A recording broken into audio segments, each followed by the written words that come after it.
All right, what's up, everybody? Welcome back to Marriage Maintenance with the Westbrook podcast episode number 3.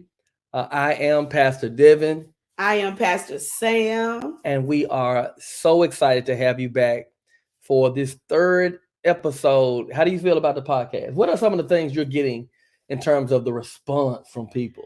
Well, last week somebody texted me and said, Pastor Sam, it needs to be longer. It needs to be longer. I said, well, I would rather that you want more than be sick of us talking. So that's a great feedback.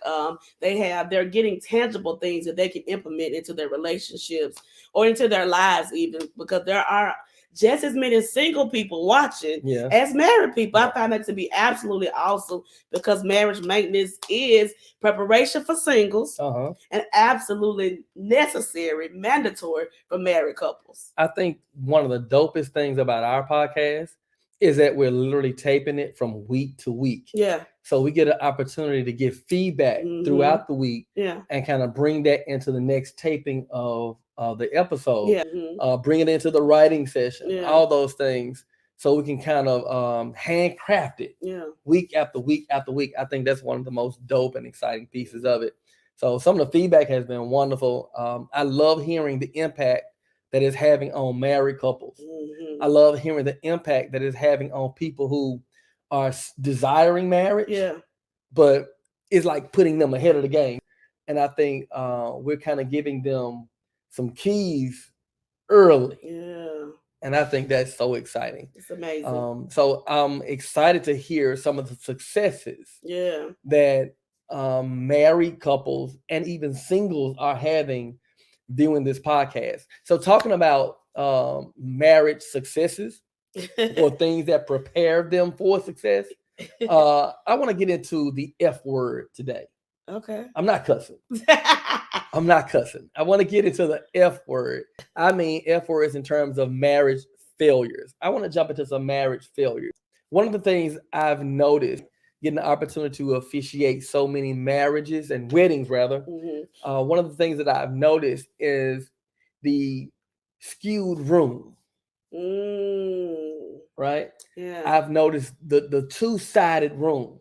You have people who love the bride. You have people who love the groom. And so sometimes when the groom's side of the room speaks, or the bride's side of the room speaks, what I've noticed is that most of the time it's always in favor of not them, but one or the other. Right? So if it's the bride, make sure she's this. Make sure I'm like, so what about him? Right. If it's the groom, make sure that they don't forget to tell them to make sure, right? So some of the stuff is slanted depending on who you love. And I think you talk about marriage failures. That's one of the greatest marriage failures you can have. So Pastor Sam, I want you to talk about the impact that family and friends, F word, we ain't cussing. We want to talk about the impact that our family and friends can have on our marriages. Wow.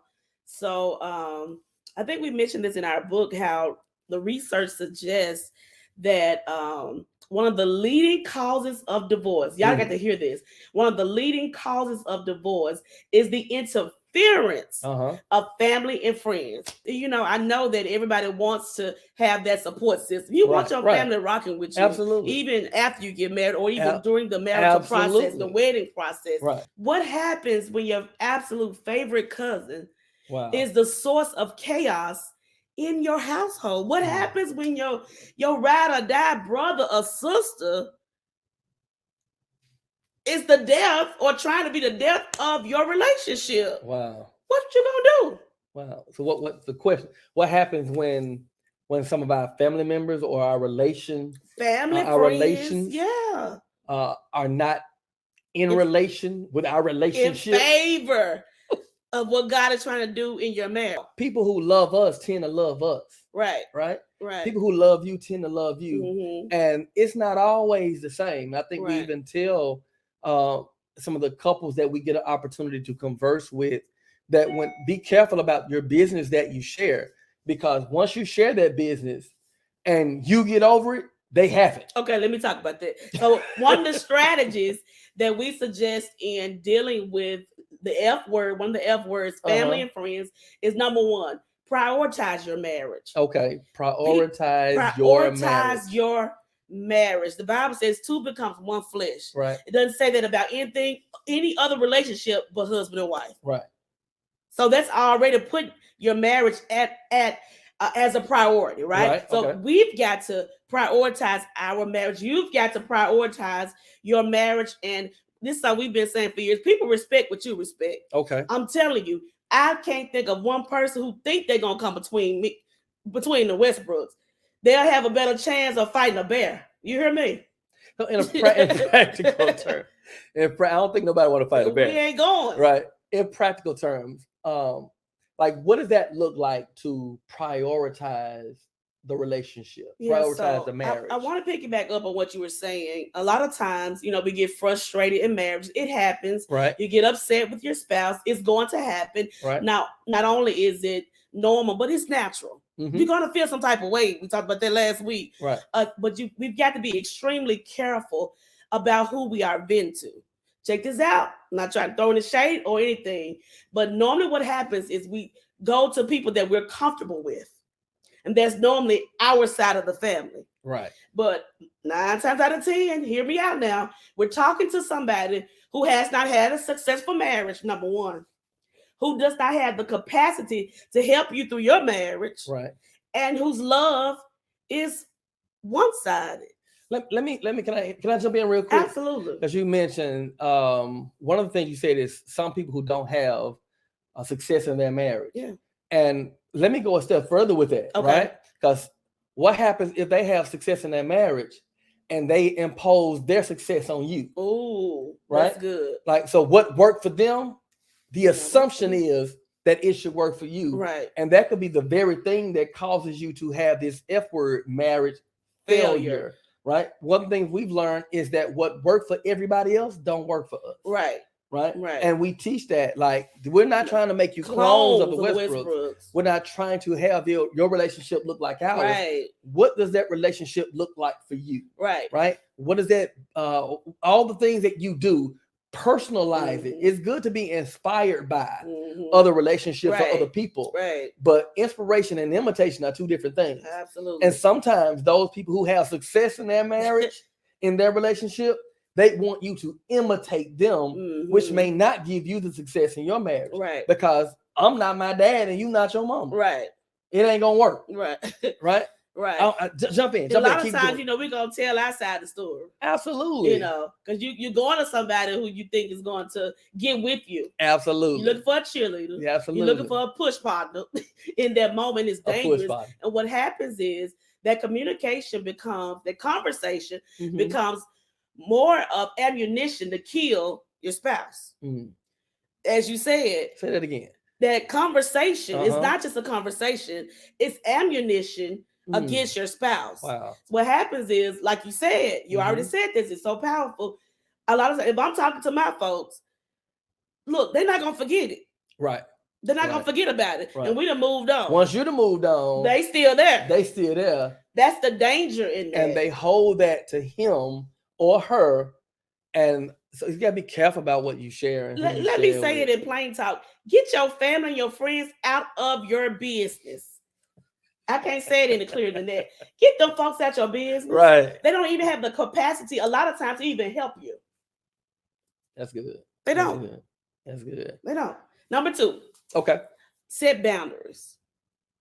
That's important. Woo. That's absolutely important to set boundaries. I think that's absolutely important. People, I think you mentioned this earlier, or maybe we've just said this so much that it sounds like it. People respect what you respect. I said it. And I think when you don't set boundaries, people might talk to your spouse any kind of way because they think you tolerate that. Yes. Right? Oh, this is my niece. Yeah. So I can talk to her husband any kind of way I want. Yeah. This is my nephew. So I can talk to his wife any kind of way I want. No, we setting boundaries, right? When you're talking about the Westbrooks, these things will not happen. Right. What's acceptable? In our relationship, right. In our household, right. I think setting those boundaries are important. Yeah. Yeah. I'll never forget. We were early on in marriage, pretty early on, and one of the things for me that was a non-negotiable. If you read our book, you know exactly what I'm talking about. Non-negotiable for me is I don't, and I ain't knocking nobody. You do you. Right. But that's for me and the Westbrook house. Right. That's for us. That's for me and my house. Right.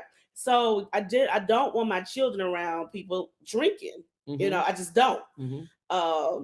And so it was a family member. No shade on nobody. That's you do you. Right. Don't talk about my house. I don't want my Right. children around it. Right. I don't want them to see it. I don't want them in those type of atmospheres. So somebody showed up to our house. It was a holiday and it was a family member. And sometimes these conversations can be uncomfortable, right? Absolutely. But my husband stood up, and I love and respect and adore him for this. I'll never forget it. And this was years ago. He told him, "Look, the red cup, you can't come in here." They were like, "What? Say not the red cup? Say what now?" No, that's a healthy boundary for our household, for our marriage, for our family. And although uncomfortable, you've got to be comfortable. You have to establish. Absolutely. I remember having a conversation with a family member, and they were talking about some of the things that happened either at the house or some of the friends, their children's friends who come over and do certain things. And I remember asking the question, like, what is it about you that gives that off? That they feel like they can come there and bring that to your front door? Like, it has to be something about you that gives this permission. Yeah. And I think it's because we have to really establish those boundaries. And you mentioned that establishing boundaries sometimes means having tough, difficult conversations. And let me say I don't think either one of us mind having tough, difficult, that's not our struggle. Confrontational conversations. Right. So, but one thing I will say is be kind. Pray for us. Pray for us. They hate us out here. No, we just joking. We tripping. Be kind, but be direct. Yeah. Truth and love go together. Absolutely. And whatever boundary you have set for your house or for your marriage, be direct about it. Don't dance with it. Yeah. Because they playing, they'll bring the red cup on it or whatever boundary you set. Be kind, but be absolute direct. Communicate it directly. Hit it head on. Don't play with it. Yeah. Don't play with it. Another thing I have learned as it relates to family and friends. Listen, you might not believe it because I have a really strong personality, but I am a kumbaya type of person. I want everybody to get along. I thought you were gonna go somewhere else with that. I was almost perplexed. Whoa. Like, you have a difficult time having a conversation. Like, since when? Absolutely. I thought you were going somewhere else with that. Absolutely not. But I'm a kumbaya type of person. I am an extrovert. I can walk in the room. I'll talk to Suzanne, Billy, Joe, and the wall. It'll make me no difference. I'm talking to everybody. Whether they like me or not, I don't care. I'm hugging. It is what it is. I'm hugging everybody. I'm speaking life into everybody. I'm like, babe, leave them people alone. I'm speaking life into everybody. Yeah. I'm hugging everybody. I'm smiling at everybody. Yeah. I'm talking to everybody, right? Yeah. But what I have learned as it relates to family and friends, don't force relationships. Oh, that's good. Don't force relationships. Now, I know absolutely what you mean by that. Yeah. And I didn't even expect you to say that today because it wasn't really on our notes. Right. But please make that plain for people who really need to understand what that is on a personal level. What do you mean by we're talking about family and friends, right? So the relationship is already established. Yeah. So help them understand, what do you mean exactly? I know, but make it plain for them. What do you mean by don't force the relationship? Listen, that's good. The ideal situation is for we would all hope that both sides of the family would become one as well, right? Right. That's the perfect situation. Right. But a lot of times that does not happen. There are personality conflicts. Some people just don't gel. And so because it's your favorite cousin does not mean that your spouse is going to be your spouse's favorite cousin. It's kind of that idea of mixing friends. Yeah. You know, you got your church friends and your hood your school friends, your street friends. Yeah. And it's three different groups. Yeah. Right. They all don't mix. And they all don't, right. You sometimes can't bring your school friends to church. Right. You know. Your school friends to church. Lord have mercy. Yeah. Good. So you don't want, when you try to force things, you really causing more of an eruption. Okay. You're forcing. Yeah. You're trying to put something together that really don't go together. It don't fit. Yeah. And it's okay. Now, respect is a must. Uh-huh. But people don't have to be best friends because they're kin to you. Yeah. Right? Right. Right. That's good. That's good. So earlier we talked about leading causes for divorce or marriage failures. That dreaded F word, marriage failures. And so in keeping the theme and keeping consistent with the theme of the F word, another potential frailty, or should I say failure of marriage, is this, and it's critical: finances. Finances. Matter statistics suggest that finance is one of the top sources of conflict and the leading cause. Did you hear what I just said? One of the top sources of conflict and the leading cause of divorce. And so we've learned in our own relationship that every healthy marriage requires a financial plan. This is good. This is good teaching. Every healthy marriage requires a financial plan. Somebody write that in your notes right now. Every healthy marriage requires a financial plan. In the words of Billy Graham, if a person gets his attitude towards money straight, it will strengthen almost every other area of his life. That's not me, that's Billy Graham. But I do concur. Can you share just a little bit? Because I think and you're going to jump into this. I'm just kind of beat you to this line, but it's important. Okay. Because every relationship needs a relationship CFO. Yes. And be it barbaric as it seems, our our flow is that whatever check I bring in, you gonna budget it. Right. You gonna make sure it goes where it's gonna go. You see what's coming in, you see what's going out. You're better at keeping those things together than me. If it comes down some of those games, they like who said I love you most? Who said I love you first? Who spends the most money? It's me. It's me. Yeah, I see that. It's me. Who has the most clothes? I'm not ashamed to say it. It's me. It's me. I'm him. I'm the clothes connoisseur. But every marriage needs a CFO, and that is the role that you play in our marriage. And so I want you to share some of the things that you do, or share with our viewing public what it means to have a financial plan.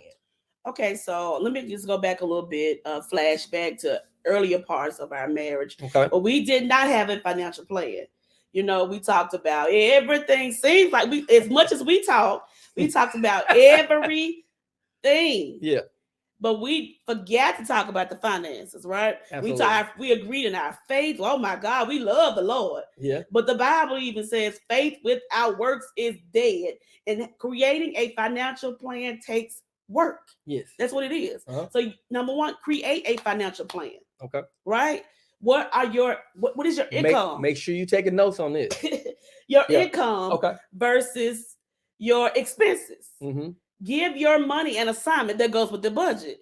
Give your money an assignment. Where is your money going? Is it all going to DoorDash? Help us, Holy Ghost. Is it going to eat out every day? Is it going to the mall every day? Where is your money going? Know where your money is going so you know how to adjust. I like that. Give it an assignment. Give your money an assignment. Give it an assignment. I like that. And let me say this, though, it's for a CFO. It's a job. I really think you should pay me for being a CFO.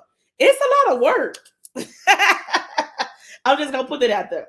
It's a lot of work. It really is. I think we got some keys hanging up whatever near the door. Whatever. I think you get compensated quite well. Okay, I go with that. You get compensated. It is a lot of work, but choose a CFO. You like lights, don't you? He said I get paid to pay the light bill. That's compensation. But seriously, choose a CFO. But check this out: the CFO may or may not be the person who makes the most money. Absolutely.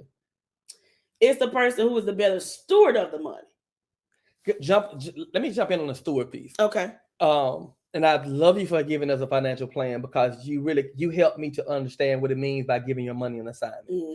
Absolutely. These are things that we learned as we went on. Right. Yes, there should be a spiritual aspect to everything that we do, especially people of God. You need some strategic aspect. Yes. And so I want you to continue giving us those. But I do think it's important. One of the things that we did do before we got this strategy is that you remember when we didn't really have it financially. Oh God. Like, yo, by faith, we ain't putting 10%. Watch this. I'm gonna test somebody out there, right? We didn't do 10%. We did 20. It's when our finances were low, our faith was still high. Like seriously. Yeah. And so he was like, listen, instead of paying 10%, giving 10%, we're going to show God that he can trust us. Yeah. So we're going to double it. I'm talking about when our finances were low now. I'm not talking about when we had it. Right. So our faith really had to kick in. We doubled it. It was so funny because we used to write checks back in that day, and we used to stop at the ATM. It's like, we don't want to write a check to the that thing might not clear in this season just in case that thing it might not clear. I ain't want Rev call me in Westbrooks. This check ain't no good. He gave me a rubber check. You're so funny. Like, seriously, so we would stop at the ATM on the way to church, get the 20% out. Every Sunday. And I'm telling you, somehow, I know it was God. He supernaturally covered us and covered our finances in that season. But it was important to us that we showed God, yes, we may have failed initially with the financial plan. Right. But our faith, we ain't going to fail in that area. Right. Well, I wouldn't even call it a failure. Okay. Because we didn't know. Right. Failure sometimes is when you know when you don't still do. Don't do. That's good. That's we didn't have a strategy. We just had spirit. Right. Right. I ain't talking about the airline. We didn't have strategy. All we had was the spirit, right? Trying to do things right spiritually. And so for some of us who struggle with thinking that the Bible is the answer, or it is, I don't want to get that wrong, that the Bible gives us every way in which we should do things. That's wonderful. But we didn't just have the spiritual aspect. We had to put some strategy in it. Yes. Right? Yeah. And so jumping it now, I want you to take it a step further because you introduced a term in the book that was just so cold. I mean, now we talking about, let's get back to this F word. Marriage failures. And you introduced, I don't even know where you got this from. I got to give you credit for this one. I ain't had nothing to do with this. It's not, this is all you. So please tell them about this marriage failure. I ain't trying to get none other way. Just jump in. Just take it away. What he's referring to is, listen, everybody talks about infidelity, right? Yeah. But nobody ever discusses that I've heard of financial infidelity. Mind blown. Financial infidelity. You're hiding money. You're giving money to people outside of the household. Watch this. To family and friends. F. Get F. You're hiding money secrets. Yeah, that's good. You're financially supporting family members, but you're hiding it from your spouse. That's financial infidelity. Wow. You cheating with your money. Wow. Now, I think it's wise to have savings plans, right? Absolutely. And there are seasons where I'm like, I let you know, hey, I'm putting up for a bad day. But it's not a secret, though. I know you got a little stash. You got a little stash for a rainy day. And watch it. I don't always know where you put the stash. But you know there is a stash. But I know you got a stash. But when you're hiding money, that's a danger zone for your marriage. Yeah. Like, seriously, I know that everybody has, and there's no cookie cutter answer. But for us, we feel like if you share the bed, you share your last name, you share your bodies, we share our bank accounts. Absolutely. That works for us. I've heard of older people who get married maybe in their 50s or 60s. They're already established. They're not so quick to do that. Absolutely. But for us, everything we have, we built together. So there ain't no separate. Right? No, maybe I just see marriage in the old school way. Yeah. But because when I think when it gets down to those things, when you mention an older couple, maybe I shouldn't say this, but I just will. I think it boils down to trust, man. If I don't trust you, I don't think I need to marry you. Yeah. If I can't trust you, you said it, with my body, with my bed. If I can't trust you with my bank account, then what we doing? Yeah. Right? What are we doing? Because I think, watch this. If the Bible says shun the very appearance of evil, right? That communicates to my spouse that I don't trust you. True.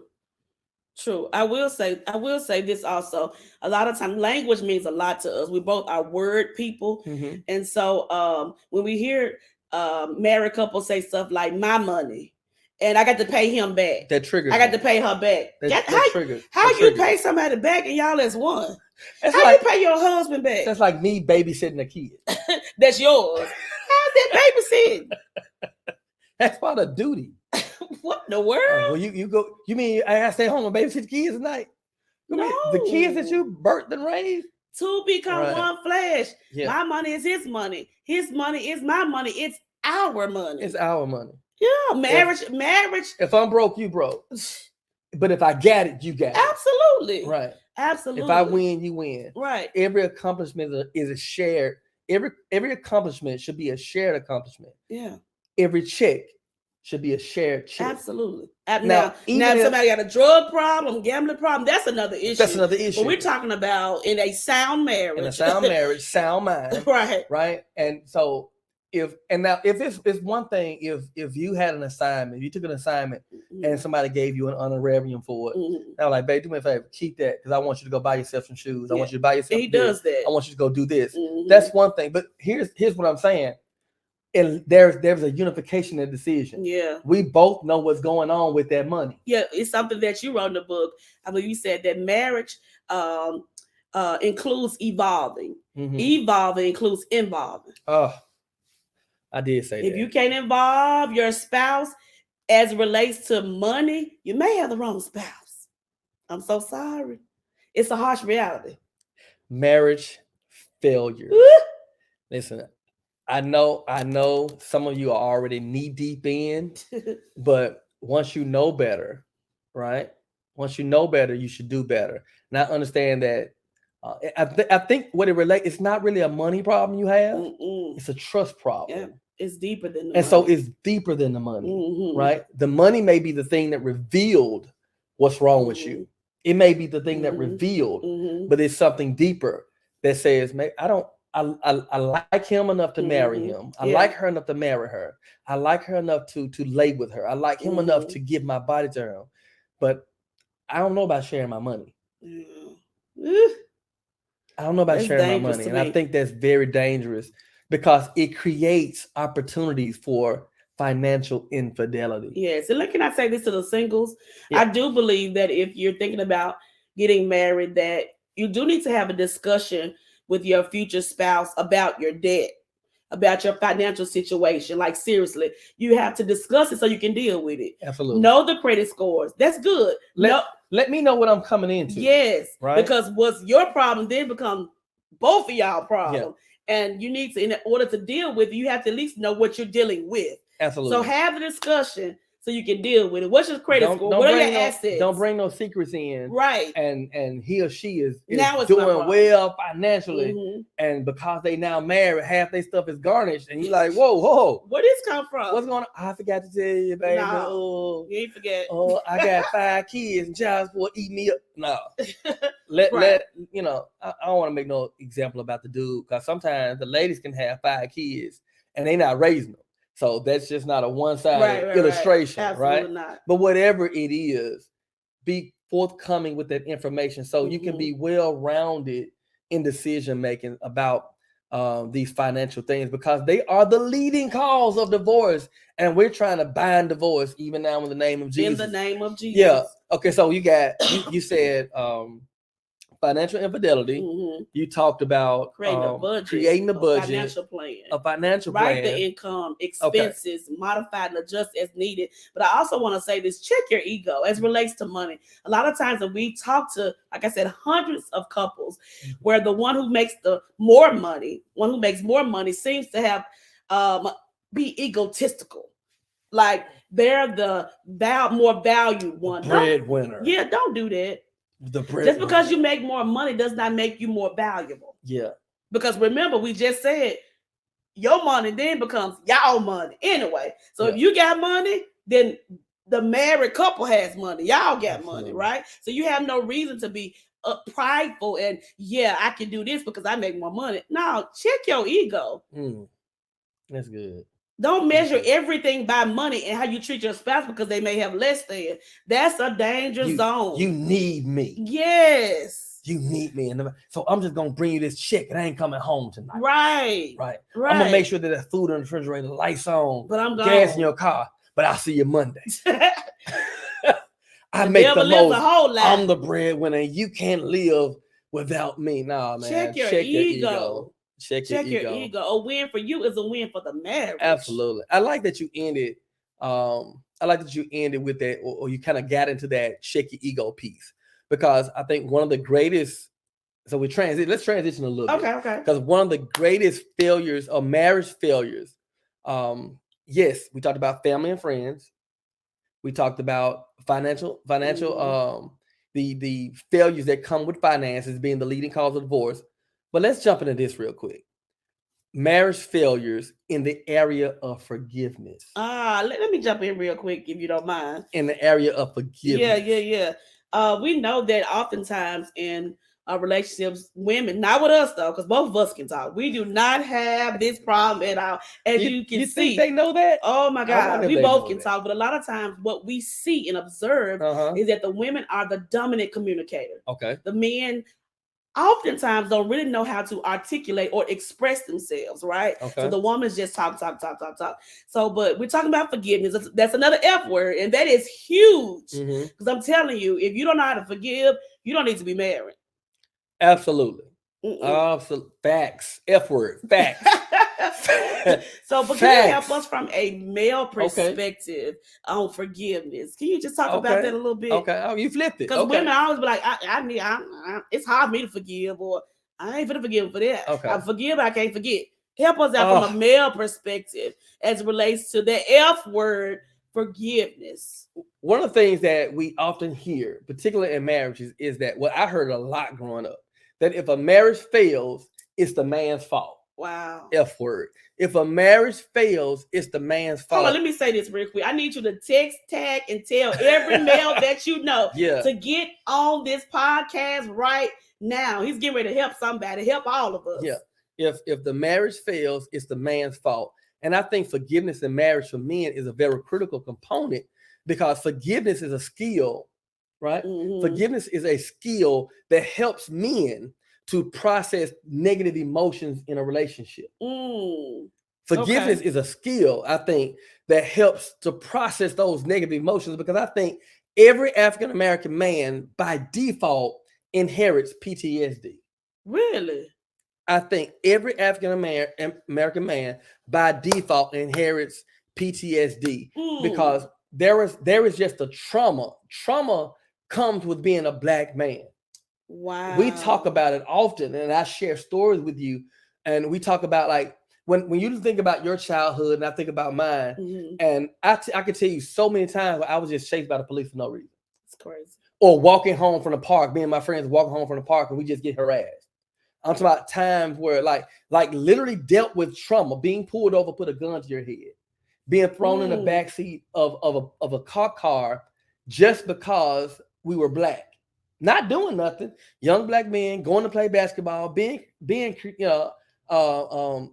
creative, having fun, whatever, right? Not breaking no laws. I can't tell you how many times I've walked down the street and we've just left a hoop session, stopped, got a Gatorade or a Jungle Juice. That's Jungle Juice for a Gatorade. Back then. Yeah, Jungle Juice is $4 for $1. All you had to have $1, 4 people drinking. And we would just get, hey, what y'all doing? I'm like, man, this happens so much. So I think just by default, right, just the crime of being Black, we inherit so many things. Just Black male, and we just inherit these traumas. Wow. Right? Growing up in fatherless households, dealing with parents who take those things out on you because you look like your dad. Wow. Right?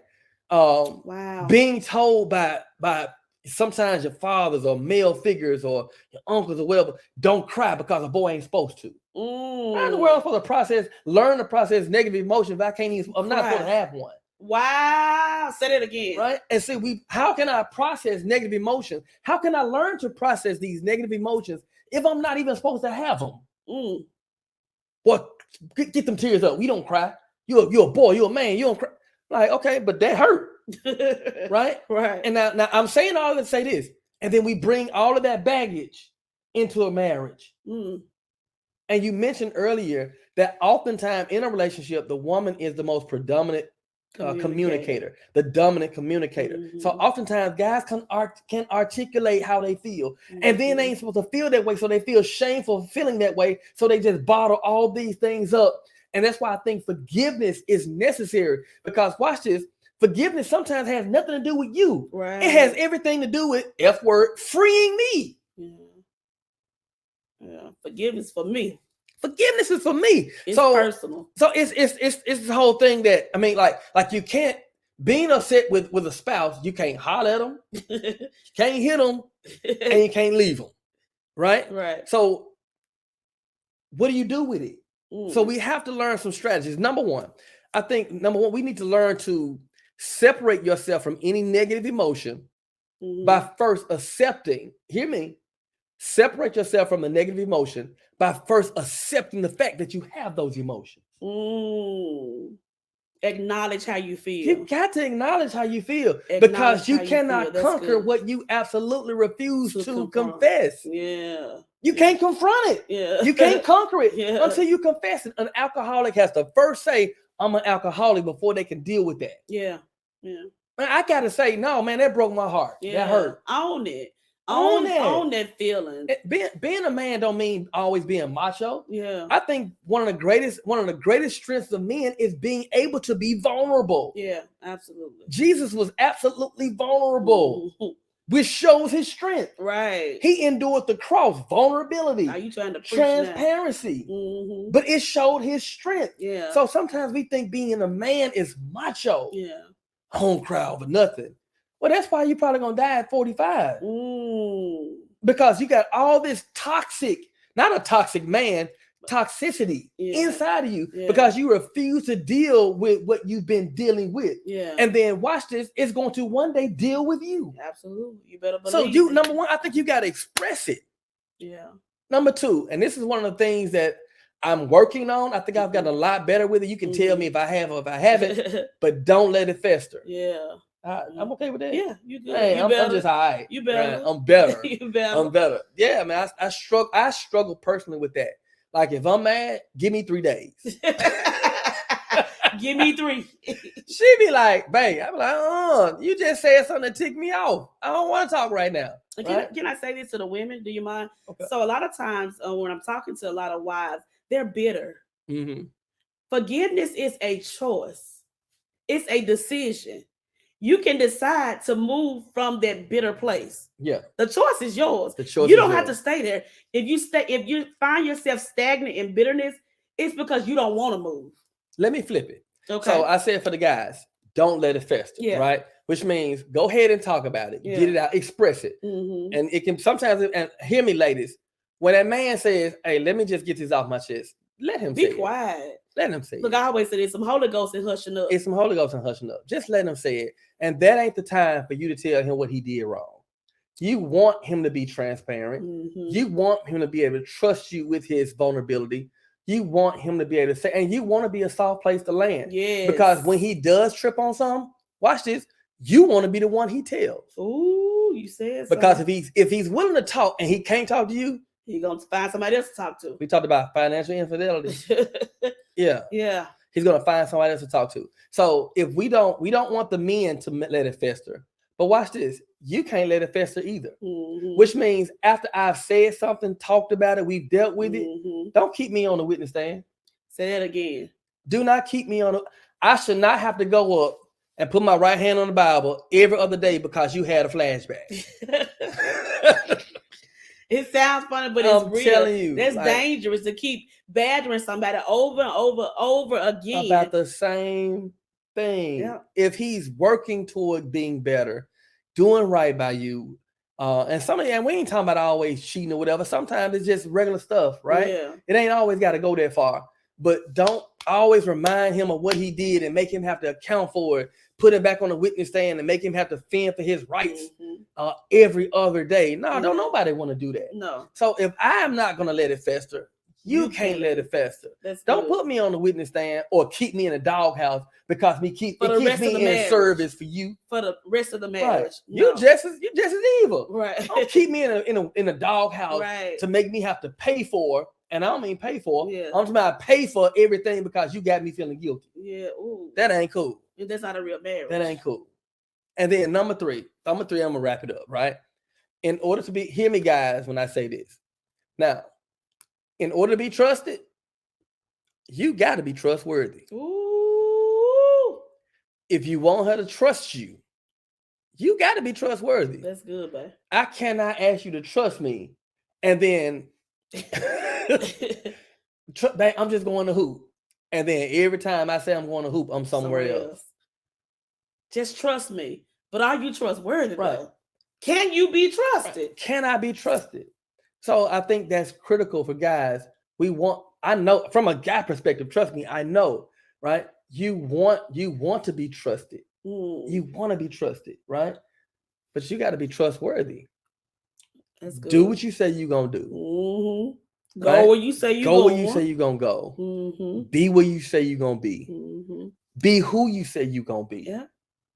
And when you don't, own up to it, get it right, and get back to work. Yeah, that's good. Right? That's good. Yeah. Yeah. As we wrap up, we talk about F words on tonight. Family and friends, keep them folks out your business. Stop playing. Create those healthy boundaries. Yeah. Also, in a healthy, successful marriage, you have to have a financial plan. Absolutely. Kill the financial infidelity. Kill it and kill it now. Like seriously, come clean with it. Come clean. And forgiveness. You cannot be in any relationship, marital or otherwise, without being able to forgive. Holding on to old stuff is like you drinking poison every day, expecting the other person to die. Absolutely. You killing your own self. Yes. Forgiveness is a must. It's necessary. We hope you have enjoyed this marriage maintenance with the Westbrooks. Wait a minute. Podcast. Wait a minute. Wait. Before we go, okay, you got to tell them about this book. Okay. And how can they link up with the Westbrooks? All right. So here it is. We've written this amazing book, Marriage Maintenance, a guide fine-tuning your marriage, where we literally discuss everything from the bedroom to the bank account. Now, where can I get this book from? Go to www.marriagemaintain.com. You can order a book.